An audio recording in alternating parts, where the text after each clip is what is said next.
बिहार विधानसभा चुनाव से पहले एनडीए में सीट शेयरिंग की गुत्थी उलझती जा रही है। चिराग पासवान की सीटों पर खींचतान अभी सुलझी भी नहीं थी कि अब हम पार्टी के प्रमुख और पूर्व मुख्यमंत्री जितन राम मांझी ने एनडीए के सामने नई डिमांड रख दी।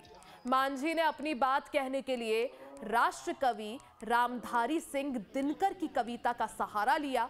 उन्होंने सोशल मीडिया प्लेटफॉर्म एक्स पर पोस्ट कर लिखा, हो न्याय अगर तो आधा दो, यदि उसमें भी कोई बाधा हो तो दे दो केवल 15 ग्राम, रखो अपनी धरती तमाम, हम वही खुशी से खाएंगे, परिजन पे असीना उठाएंगे। तो जितन राम मांझी ने एक्स पर पोस्ट कर अपनी डिमांड भी सामने रख दी है।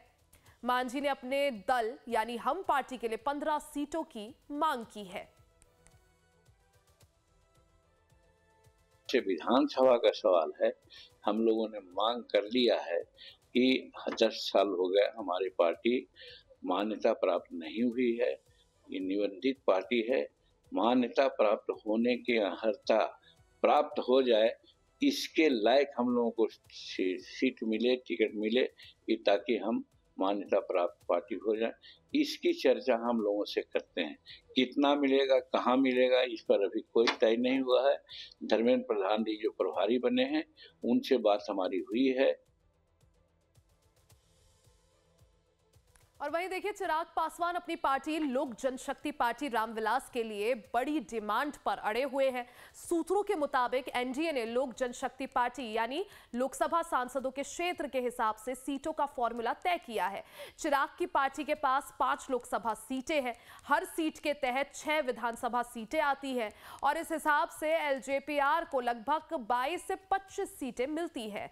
ऐसे में 2-3 और सीटें जोड़कर यह संख्या 25 से 26 तक पहुंच सकती है। लेकिन चिराग की मांग इससे कहीं ज्यादा है। 2020 में अकेले चुनाव लड़कर चिराग पासवान ने एनडीए को बड़ा नुकसान पहुंचाया था। इस बार बीजेपी चाहती है कि एलजेपी गठबंधन में बनी रहे और वोट बैंक बिखरे नहीं। हालांकि जेडीयू और चिराग के बीच कई सीटों पर लोकल लेवल टकराव की आशंका भी जताई जा रही है। इस बीच चिराग पासवान ने अपने नेताओं को गठबंधन के मामले पर बयानबाजी नहीं करने का निर्देश दिया है। हालांकि आज वो खुद मीडिया के सामने आए, लेकिन गठबंधन और सीट शेयरिंग में फॉर्मूले पर खुलकर कुछ नहीं बोला। ये जानकारी तो मुझे लगता है सूत्रों के माध्यम से आप सबके पास है ही, क्योंकि मैं तो हर रोज देखता हूं कि आज चिराग नाराज हैं तो आज चिराग खुश हैं, आज चिराग ने इतनी सीटों की मांग की, आज चिराग ने उतनी सीटों की मांग की। एक बात मैं स्पष्ट तौर से कह दूं कि बातचीत अच्छे तरीके से चल रही है और मैं मानता हूं कि सही समय पर सही फैसला ले लिया जाएगा। ऐसे में जो अधिकृत जानकारी है वो जैसे ही चर्चा पूरी हो जाएगी आप सबके साथ साझा की जाएगी। पर बार बार मेरे ऊपर ये आरोप लगाना कि चिराग नाराज हैं, चिराग इतनी सीटों की डिमांड कर रहे हैं, चिराग ये मांग कर रहे हैं, चिराग वो मांग कर रहे हैं। चिराग पासवान सिर्फ एक मांग करता है, वो है बिहार को फर्स्ट और बिहारियों को फर्स्ट बनाने की।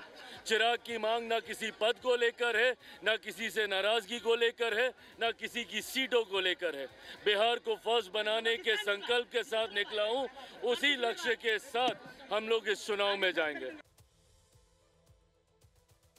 हालांकि गठबंधन की दोनों पार्टियां बीजेपी और जेडीयू साफ साफ कह रहे हैं कि एनडीए एकजुट है और सभी समस्याओं का समाधान बातचीत से ही निकाला जाएगा। सभी हर विधानसभा में 5 दल के सभी कार्यकर्ताओं ने एक साथ मिलकर के बहुत ही अच्छे ढंग से, बहुत ही समन्वय ढंग से विधानसभा सम्मेलन किया है। हम सबों ने जिला सम्मेलन किया है और 14 नवंबर के बाद 3/4 बहुमत के साथ 5 दल मिलकर के बिहार में सरकार बनाएंगे। हमारा एक ही नारा है, 25 से 30, नरेंद्र और नीतीश।